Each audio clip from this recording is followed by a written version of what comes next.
नमस्कार साथियों, पथिक एकेडमी यूट्यूब चैनल पर आप सभी का हार्दिक स्वागत है। हम राजस्थान नगर पालिका अधिनियम 2009 की अध्याय 11 की क्लास कर रहे थे। आज की क्लास की शुरुआत हम धारा 182 से करेंगे। धारा 182 में भूमि के उपयोग के परिवर्तन पर निर्बंधन और भूमि के उपयोग का परिवर्तन अयोग्यता करने की राज्य सरकार की शक्ति के बारे में बताया गया है। यदि इस धारा को देखें तो ये दो भागों में दी गई है कि परिवर्तन पर निर्बंधन के बारे में बात की गई है और परिवर्तन अयोग्यता की राज्य सरकार की शक्ति के बारे में बताया गया है। अब इसे हम निम्न पॉइंट के माध्यम से समझने का प्रयास करेंगे। पहला पॉइंट है, नगर पालिका क्षेत्र की भूमि का उपयोग राज्य सरकार, नगर पालिका, स्थानीय प्राधिकारी द्वारा विधि के अनुसार निर्धारित किया गया है या जिस प्रयोजन हेतु भूमि आवंटित या विकृत की गई है, कोई व्यक्ति अन्यथा उपयोग नहीं करेगा और ना ही अयोग्यता दी जाएगी। अब इस पॉइंट को आप समझने का प्रयास कीजिए। इस पॉइंट में बताया गया है कि नगर पालिका क्षेत्र की जो भूमि है उसका क्या उपयोग होगा। उसका उपयोग राज्य सरकार, नगर पालिका या स्थानीय प्राधिकारी द्वारा विधि के अनुसार निर्धारित कर दिया जाता है, या ऐसा भी हो सकता है कि नगर पालिका या स्थानीय प्राधिकारी उस भूमि को किसी विशेष उपयोग हेतु आवंटित या विक्रय करे। तो ऐसी स्थिति में कोई भी व्यक्ति उसका अन्य उपयोग नहीं कर सकता है और ना ही नगर पालिका या स्थानीय प्राधिकारी द्वारा उस भूमि के अन्य उपयोग की अयोग्यता या परमिशन दी जाएगी। तो इस पॉइंट में यही दिया गया है कि जो कोई भी भूमि नगर पालिका क्षेत्र में आती है उसका जो उपयोग निर्धारित किया गया है वही उपयोग किया जाएगा, उसके अन्यथा अन्य उपयोग नहीं किया जाएगा और ना ही परमिशन दी जाएगी। अगर उदाहरण के तौर पर हम समझें तो आपने देखा भी होगा कि कोई भूमि यदि कृषि क्षेत्र में आती है तो वहां केवल कृषि के कार्य ही किए जा सकते हैं, उसका किसी भी प्रकार से व्यावसायिक उपयोग नहीं किया जाएगा उस भूमि का। और मान लीजिए यदि कोई भूमि नगर पालिका द्वारा आवंटित की गई या विक्रय की गई जिसका उपयोग उद्योग धंधे लगाने के लिए होना है, उद्योग के लिए वो भूमि आवंटित या विक्रय की गई है, तो उस क्षेत्र में किसी प्रकार की आवासीय व्यवस्था या आवासीय उपयोग नहीं होगा। तो यही बात पॉइंट 1 में दी गई है। अगला पॉइंट देखिए आप, यदि लोक हित में ऐसा करना समाधान हो तो राज्य सरकार या प्राधिकृत अधिकारी भूमि के स्वामी या धारक को उपयोग परिवर्तन के लिए ऐसी दरों पर संपरिवर्तन प्रभारों के संदाय पर और पड़ोसियों से आक्षेप आमंत्रित कर सुनने के पश्चात राजपत्र में अधिसूचना द्वारा अनुज्ञा दे सकता है। इस पॉइंट का अर्थ यह हो जाएगा कि यदि भूमि का उपयोग का परिवर्तन करना लोक हित में है तो भूमि के उपयोग का परिवर्तन कर दिया जाएगा और उसकी परमिशन और आज्ञा दे दी जाएगी। लेकिन वह परमिशन और आज्ञा किसके द्वारा दी जाएगी? तो राज्य सरकार या उसके प्राधिकारी के द्वारा दी जाएगी। और ऐसी आज्ञा के लिए उस व्यक्ति को, भूमि के स्वामी को, भूमि के उपयोग के परिवर्तन के लिए कुछ फीस निर्धारित की जाएगी। वह फीस उसको जमा करानी होगी राज्य सरकार को, और राज्य सरकार फीस लेने के साथ साथ ही उस भूमि के आसपास के जो लोग होंगे, अर्थात जो निकटवर्ती पड़ोसी होंगे, उनसे भी वह आक्षेप आमंत्रित करेगी। अर्थात यदि पड़ोसियों को किसी प्रकार की आपत्ति तो नहीं है, यदि पड़ोसी कहते हैं कि किसी प्रकार की आपत्ति नहीं है, तो भूमि के उपयोग की परिवर्तन की मंजूरी राज्य सरकार से मिल जाएगी और जो आवश्यक फीस होगी वह भूमि के स्वामी से ले ली जाएगी। तो यही इस पॉइंट का अर्थ हो जाएगा। इस धारा में कुछ पॉइंट और शेष हैं जिन्हें हम आगे देखेंगे। धारा 182 में हम जिन भूमि के उपयोग की परिवर्तन की बात कर रहे हैं वह परिवर्तन क्या क्या हो सकते हैं, तो वह परिवर्तन संस्थागत से वाणिज्य, आवासीय से वाणिज्य, वाणिज्य से अन्य, पर्यटन से वाणिज्य इत्यादि प्रकार के हो सकते हैं। जैसे कोई आवासीय भूमि है तो उसका वाणिज्य प्रयोग किया जा सकता है। अगर कोई भूमि वाणिज्य के लिए आवंटित है तो उसे अन्य प्रयोग के लिए उपयोग में लिया जा सकता है। तो इस प्रकार के परिवर्तन धारा 182 के अंदर बताए गए हैं। आगे बात करें, परंतु संपरिवर्तन प्रभार दर भिन्न भिन्न क्षेत्रों के लिए और भिन्न भिन्न प्रयोजनों के लिए अलग अलग होगी। अर्थात जो संपरिवर्तन प्रभार अर्थात भूमि के उपयोग के परिवर्तन की जो फीस ली जा रही है वह भिन्न भिन्न क्षेत्रों के लिए और भिन्न भिन्न प्रयोजनों के लिए अलग अलग हो सकती है। अगला पॉइंट इसी धारा में यह है कि जहां राज्य सरकार या प्राधिकारी द्वारा यह समाधान हो जाता है कि व्यक्ति को अनुज्ञा के लिए आवेदन करना चाहिए था लेकिन आवेदन नहीं किया गया है और ऐसी अनुज्ञा मंजूर की जा सकती है, तो सम्यक नोटिस देने और पक्षकारों को सुनने के पश्चात संपरिवर्तन प्रभारों के अवधारण के लिए अग्रसर होगा तथा नगर पालिका इस कार्य को शीघ्र करने के लिए कैंप लगा सकेगी। इस पॉइंट का अर्थ यह हो जाएगा कि राज्य सरकार या प्राधिकारी अपनी राय में ऐसा समझें कि व्यक्ति को भूमि उपयोग के परिवर्तन के लिए आवेदन करना चाहिए था, लेकिन व्यक्ति ने आवेदन नहीं किया है और राज्य सरकार या उसका प्राधिकारी को यह भी पता है कि यदि व्यक्ति आवेदन करता तो उसको परमिशन मिल जाती। तो ऐसी स्थिति में जो प्राधिकारी होगा या राज्य सरकार होगी वह व्यक्ति को सम्यक नोटिस देगी और पक्षकार होंगे। पक्षकार से तात्पर्य हो जाएगा कि वह व्यक्ति स्वयं जो स्वामी है उससे बात करेगी और उसके जो निकटतम पड़ोसी होंगे उनसे बात करेगी। तो उन पक्षकारों को सुनने के बाद वह प्राधिकारी संपरिवर्तन प्रभारों के अवधारण के लिए अग्रसर होगा, अर्थात उस व्यक्ति से संपरिवर्तन के लिए जो प्रभार अर्थात जो फीस है, जो चार्ज है, उनको वसूल करेगा। और नगर पालिका इस प्रकार के कार्य को करने के लिए कैंप भी लगवा सकती है। अब इस पॉइंट का यदि उदाहरण से समझने का प्रयास करें तो आपने देखा होगा कि कई बार कुछ कृषि भूमि जो नगरीय क्षेत्र से संलग्न होती हैं, अर्थात नगरीय क्षेत्र के आसपास होती हैं, लेकिन जब नगरीय क्षेत्रों का विस्तार होता है तो ऐसी कृषि भूमि में आवासीय क्षेत्र बनना शुरू हो जाते हैं। आपने देखा भी होगा जब आपके नगर का विकास होता है तो जो कृषि भूमियां हुआ करती थी कुछ समय पहले, जहां कृषि उत्पादन किया जाता था, वहां आप देखोगे लगातार घर इत्यादि बनने लगते हैं।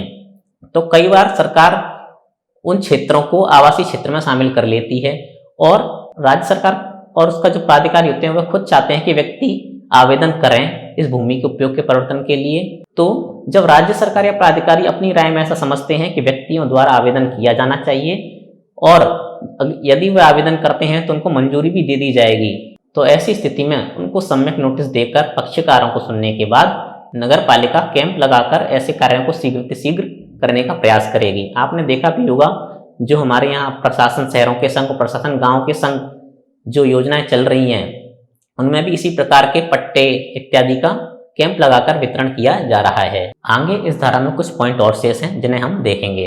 आगे धारा 182 में बताया गया है, परंतु ऐसे मामले जहां भूमि का मूल उपयोग किसी लोक प्रयोजन जैसे शिक्षा, चिकित्सा आदि के लिए था और आवंटन रियायती दर पर किया गया था, तो भूमि के परिवर्तन का नियमन तब तक अनुज्ञात नहीं किया जाएगा जब तक मूल दर और प्रचलित दर का अंतर संदत नहीं कर दिया जाए और मूल आवंटन प्राधिकारी से सहमति प्राप्त ना की जाए। अब इस पॉइंट का अर्थ आप समझिए। इस पॉइंट में यह बताया गया है कि मान लीजिए नगर पालिका द्वारा कोई भूमि किसी व्यक्ति को आवंटित की गई और वह भूमि किसी लोक प्रयोजन के विषय में आवंटित की गई थी, जैसे शिक्षा, चिकित्सा आदि के क्षेत्र में भूमि आवंटित की गई हो। अगर उदाहरण के तौर पर समझें तो आप इस प्रकार समझिए, जैसे यदि कोई व्यक्ति हॉस्पिटल या स्कूल या कॉलेज इत्यादि खोलना चाहते हैं तो यदि वे नगर पालिका से भूमि का विक्रय करते हैं या नगर पालिका द्वारा भूमि आवंटित की जाती है तो उन्हें वो भूमि सस्ते रेटों पर या सस्ते दामों पर मिलती है।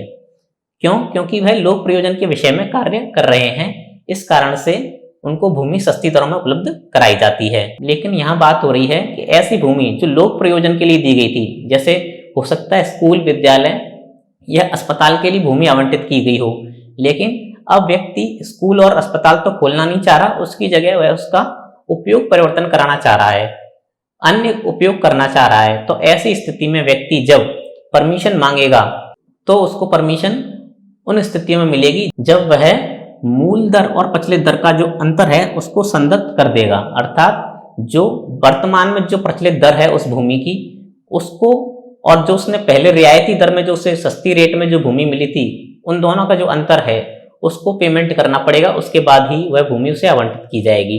और एक शर्त और है कि जिस अधिकारी के द्वारा मूल रूप से आवंटित की गई थी, यानी कि पहले जब अस्पताल या स्कूल के लिए भूमि आवंटित की गई थी तो उस समय जिस अधिकारी द्वारा आवंटित की गई थी उसकी सहमति लेना भी अनिवार्य है। उम्मीद करता हूं यह पॉइंट आपको समझ में आ गया होगा। अगला पॉइंट है, वसूल किए गए संपरिवर्तन प्रभार नगर पालिका निधि में जमा किए जाएंगे, यानी कि जो भी फीस और संपरिवर्तन प्रभार नगर पालिका द्वारा वसूल किए जा रहे हैं वह सभी नगर पालिका निधि में जमा किए जाएंगे। आप कमेंट बॉक्स में हमें ये जरूर बताएं कि नगर पालिका निधि का उल्लेख या प्रावधान किस धारा के अंतर्गत था। आप हमें कमेंट बॉक्स में इसका आंसर दे सकते हैं। अगला पॉइंट है, ऐसे प्रभार संदत करना दायी व्यक्ति के हित पर प्रथम प्रभार होगा और भू राजस्व की बकाया की भांति वसूल्य होगा।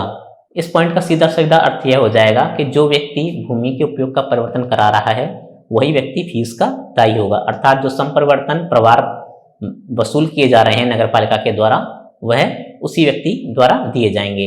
यदि व्यक्ति नहीं देता है तो वह भू राजस्व के बकाया की भांति वसूल किए जाएंगे। यहाँ पर हमारी धारा 182 समाप्त होती है। धारा 182 काफी बड़ी थी लेकिन हमने इसको समझने का प्रयास किया। उम्मीद करता हूँ ये आपकी समझ में आई होगी। अगली धारा है धारा 183, जिसमें सार्वजनिक मार्ग की नियमित लाइन के बारे में बताया गया है। इस धारा में बताया है प्रत्येक नगर पालिका के भीतर किसी सार्वजनिक मार्ग के किसी भी ओर या दोनों ओर मार्ग को चौड़ा करने के प्रयोजन से नई लाइन विहित कर सकेगी। इसका अर्थ यह हो जाएगा कि आपने देखा होगा जो सार्वजनिक मार्ग होते हैं उनके दोनों ओर पट्टियां होती हैं सफेद कलर की, तो वह दोनों पट्टियां उस मार्ग का निर्धारण करती हैं, अर्थात जो सार्वजनिक मार्ग है उसकी सीमा का निर्धारण करती हैं। तो नगर पालिका उस मार्ग को चौड़ा करने के प्रयोजन से हो सकता है वह एक तरफ ही चौड़ा करे या फिर हो सकता है दोनों तरफ मार्ग को चौड़ा करे, तो उसके प्रयोजन से नई लाइनों को विहित कर सकती है। आगे इस धारा में दिया गया है कि परंतु, तो पहला पॉइंट हो जाएगा नगर पालिका ऐसी लाइन विहित करने से कम 1 माह पूर्व नई लाइन का प्रस्ताव का नोटिस लाएगी और ऐसे संरेखण से प्रभावित भूमियों के स्वामियों व अधिभोगियों को भी इसका नोटिस देगी। इसका अर्थ यह हो जाएगा कि जब नगर पालिका ऐसी लाइन का प्रस्ताव लाती है, अर्थात सार्वजनिक मार्ग को चौड़ा करने का प्रस्ताव लाती है, तो उसे 1 माह पूर्व नोटिस देना होगा और मार्ग के चौड़े होने से जो लोग प्रभावित होंगे, जिनकी संपत्तियां आदि सड़क के आसपास हैं, उन व्यक्तियों को भी नगर पालिका नोटिस देगी। अगला पॉइंट है नोटिस में दिए गए समय के भीतर आक्षेप व सुझावों पर विचार करेगी। इस पॉइंट का अर्थ हो जाएगा कि नगर पालिका जो नोटिस देगी उसमें एक समय भी दिया जाएगा जिसके अंदर वह आक्षेप और सुझावों को आमंत्रित करेगी, अर्थात यदि किसी व्यक्ति को परेशानी है उस मार्ग के चौड़े होने से तो वह व्यक्ति अपने आक्षेप और सुझाव नगर पालिका को दे सकता है और नगर पालिका उन पर विचार करेगी। और तीसरा पॉइंट हो जाएगा नगर पालिका उक्त लाइन व मार्ग के भीतर समाविष्ट क्षेत्र का विवरण तैयार करवाएगी और जो भी नया मार्ग बनेगा अब मार्ग चौड़ा होने के बाद, तो उसके अंदर जो भी भूमियां संपत्तियां आ रही हैं नगर पालिका उनका एक विवरण तैयार करवाएगी। और इस धारा का दूसरा पॉइंट है इस प्रकार विहित लाइन नियमित लाइन कहलाएगी और नगर पालिका इस प्रक्रिया के द्वारा जो नया सीमा रेखांकन करेगी सड़कों का वह नियमित लाइन कहलाएगी। आगे इस धारा में कुछ पॉइंट और शेष हैं जिन्हें हम देखेंगे। आगे धारा 183 में तीसरा पॉइंट है कोई भी व्यक्ति सार्वजनिक मार्ग की नियमित लाइन के भीतर किसी भवन का निर्माण या पुनर्निर्माण नहीं करवाएगा, अर्थात नगर पालिका द्वारा जो नई लाइन नियमित लाइन बनाई गई हैं उनके अंदर कोई भी व्यक्ति अपना भवन का निर्माण नहीं करवा सकता है। चौथा पॉइंट है उपबंधों के उल्लंघन करने पर दोष सिद्धि पर 2000 से लेकर 5000 रुपए तक का जुर्माना लगेगा। यानी कि कोई व्यक्ति यदि उपबंधों का उल्लंघन करता है तो कम से कम 2000 रुपए और अधिकतम 5000 रुपए तक का जुर्माना लग सकता है। आगे इसी पॉइंट में 2 पॉइंट और दिए गए हैं। नगर पालिका निर्माण रोकने का निर्देश दे सकेगी, अर्थात व्यक्ति के द्वारा यदि सार्वजनिक मार्ग की सीमा में कोई निर्माण कार्य कराया गया है तो उस निर्माण को रोकने के लिए नगर पालिका निर्देश दे सकती है।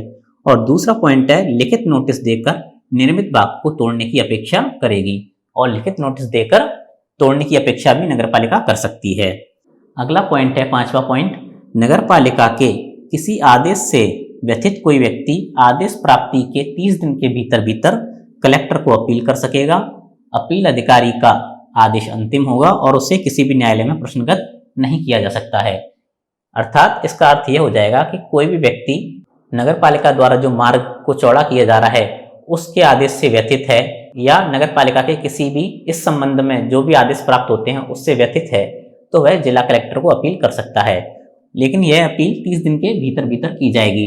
जब ऐसे व्यक्ति को आदेश प्राप्त होता है उसके 30 दिन के भीतर वह जिला कलेक्टर को अपील कर सकता है और जो अपील अधिकारी होगा अर्थात जिला कलेक्टर का ही जो निर्णय होगा वह अंतिम माना जाएगा और उसे आगे किसी भी न्यायालय में प्रश्नगत नहीं किया जा सकेगा। यहाँ हमारी धारा 183 समाप्त होती है। अब हम आगे की धारा देखते हैं। अगली धारा है धारा 184, जिसे हम पहले पढ़ लेते हैं उसके बाद इसको समझने का प्रयास करेंगे। धारा 184 में भूमिगत उपयोगिताओं के लिए मार्ग का अधिकार के बारे में बताया गया है। इसमें हम देखेंगे भारतीय तार अधिनियम 1885 और विद्युत अधिनियम 2003 और ऐसी ही अन्य विधियां जो राज्य सरकार द्वारा इस अधिनियम के प्रयोजन के लिए अधिसूचित की जाएं के अधीन रहते हुए राज्य सरकार नियमों द्वारा निम्न उपबंध कर सकेगी। इसका अर्थ यदि हम समझें तो इसमें बताया गया कि भारत तार अधिनियम है, विद्युत अधिनियम है और इसी प्रकार की अन्य विधियां भी हो सकती हैं। उनके जो प्रयोजन हैं अर्थात उनके जो कार्य हैं उन कार्यों के लिए राज्य सरकार निम्न उपबंध कर सकती है। अब वह उपबंध क्या क्या होंगे उसे हम निम्न पॉइंट के माध्यम से समझेंगे। तो इसमें पहला पॉइंट है, राज्य सरकार उक्त विधियों के अधीन किसी अनुज्ञप्तिधारी द्वारा उपलब्ध कराई गई लोक उपयोगिताओं, विद्युत प्रदाय, टेलीफोन, गैस पाइप, जल प्रदाय, जल निकास, मल निकास, भूमिगत रेल प्रणाली, पैदल सबवे, शॉपिंग प्लाजा, भंडारागार आदि के लिए नगर पालिका क्षेत्र में सार्वजनिक और निजी मार्गों की अधोमृदा में मार्ग के विनिर्दिष्ट अधिकारों की नगर पालिका द्वारा मंजूरी। अब इस पॉइंट को समझिए। इस पॉइंट में बताया गया है कि लोक उपयोगिता के जो विषय हैं जैसे विद्युत प्रदाय, टेलीफोन, गैस पाइप, जल प्रदाय, जल निकास, पैदल सबवे इत्यादि के लिए नगर पालिका क्षेत्र के सार्वजनिक और निजी मार्गों के अधोमृदा में मार्ग के लिए नगर पालिका मंजूरी दे सकती है। अगर सो उदाहरण से समझें तो इस प्रकार समझ सकते हैं कि जो लोक उपयोगिता के विषय हैं जैसे आपने देखा होगा कि विद्युत की तारें, टेलीफोन की तारें, जल का निकास और पानी की सप्लाई आपके अंडरग्राउंड होने लगी है आजकल, तो उनकी अंडरग्राउंड सप्लाई के लिए और भंडारागार, शॉपिंग प्लाजा, आपका अंडरग्राउंड रेलवे स्टेशन हो सकता है। तो इस प्रकार की सभी चीजों के लिए जो अनुज्ञप्तिधारी है वह नगर पालिका से मंजूरी लेगा और नगर पालिका उसके संबंध में मंजूरी देगी और वह जो क्षेत्र है जहां मंजूरी ली जाएगी वह नगर पालिका क्षेत्र के अंदर हो और वह सार्वजनिक भी हो सकता है और निजी भी हो सकता है। यहाँ लिखा हुआ सार्वजनिक और निजी दोनों प्रकार के मार्गों में अधोमृदा में अर्थात बेसमेंट जो जमीन के नीचे है उसके लिए नगर पालिका द्वारा मंजूरी दी जाएगी। सेकंड पॉइंट है, यथा पूर्वोक्त विधियों के अधीन किसी भी फीस या प्रभारों का उद्ग्रहण। इस पॉइंट का अर्थ हो जाएगा कि पूर्व में ही किसी अधिनियम के अधीन इस प्रकार की मंजूरी दी गई है तो नगर पालिका उसके लिए फीस और प्रभार आदि का उद्ग्रहण कर सकती है। इस धारा में कुछ पॉइंट और शेष हैं जिन्हें हम आगे देखेंगे। धारा 184 में अगला पॉइंट है, नगर पालिका को ऐसे नक्शे, रेखाचित्र और विवरण उपलब्ध करवाना जिससे वह नगर पालिका में भूमिगत उपयोगिताओं के स्थान का अभिलेख संकलित और संधारित करने में समर्थ हो। इसका अर्थ यही हो जाएगा कि जो भी भूमिगत उपयोगिताओं के स्थान हैं उनके नक्शे, विवरण इत्यादि नगर पालिका को उपलब्ध कराए जाएं जिससे वह उन्हें अभिलेखित कर सके और संकलित और संधारित करने में समर्थ हो सके। अगला पॉइंट हो जाएगा, कार्य के निष्पादन के लिए समय सीमा नियत करना, अर्थात जो भी भूमिगत मार्ग का कार्य किया जा रहा है उसकी एक समय सीमा निश्चित की जाएगी। और अगला पॉइंट है, कार्य पूरा करने में विलंब के मामले में शास्ति। यदि जो काम जिस ड्यूरेशन के लिए दिया गया है कि इतने समय में या इतनी कालावधि में पूरा हो जाना चाहिए, यदि कार्य उससे लेट होता है तो ऐसे मामले में शास्ति अर्थात पेनल्टी की व्यवस्था भी की गई है। अगला और लास्ट पॉइंट है इस धारा का, किसी नगर पालिका संपत्ति को पूर्वोक्त अधिकारों के प्रयोग में लाए जाने के दौरान हुई क्षति की संबंधित विभाग के खर्चे पर मरम्मत या मूल स्थिति में लौटाना। इस पॉइंट का अर्थ यही हो जाएगा कि नगर पालिका संपत्ति को पूर्वोक्त अधिकारों के कारण यदि किसी भी प्रकार की क्षति होती है तो जो विभाग कार्य कर रहा है, जो संबंधित विभाग होगा, उसी से मरम्मत और मूल स्थिति के लिए खर्चा लिया जाएगा। यह हमने धारा 184 देख ली। इसके बाद हम अगली धारा देखेंगे। अगली धारा है धारा 185 जिसमें भूमिगत उपयोगिताओं के नक्शे के बारे में बताया गया है। आसान धारा है, पढ़ने मात्र से ही समझ में आ जाएगी। इस धारा में दिया है, मुख्य नगर पालिका अधिकारी नगर पालिका क्षेत्र में समस्त भूमिगत उपयोगिताओं के संपूर्ण सर्वेक्षण, नक्शे, रेखाचित्र और वर्णन और फायर हाइड्रेंट्स तथा मल वहन मैन होलों के नक्शे का संधारण उपबंधों में विहित रीति के अनुसार करवाएगा और विधि के उपबंध के अनुरूप उसकी गोपनीयता सुनिश्चित करेगा। इस धारा में यही बताया गया है कि जो मुख्य नगर पालिका अधिकारी है वो भूमिगत उपयोगिताओं के जितने भी स्थान हैं सबके नक्शे, विवरण इत्यादि को संधारित करेगा और उनका संधारण विधियों के उपबंध के अनुरूप किया जाएगा और विधियों के उपबंध के अनुरूप ही इस प्रकार की जानकारी की गोपनीयता सुनिश्चित करेगा। यह धारा 185 के अंदर बताया गया है। आज केवल हम इतनी ही धाराएं करेंगे। उम्मीद करता हूं आज की क्लास आपको पसंद आई होगी। अगर क्लास पसंद आई है आपको तो वीडियो को लाइक जरूर करें। इसी तरह के वीडियो प्राप्त करने के लिए चैनल को सब्सक्राइब करें। आपका वीडियो देखने के लिए बहुत बहुत धन्यवाद।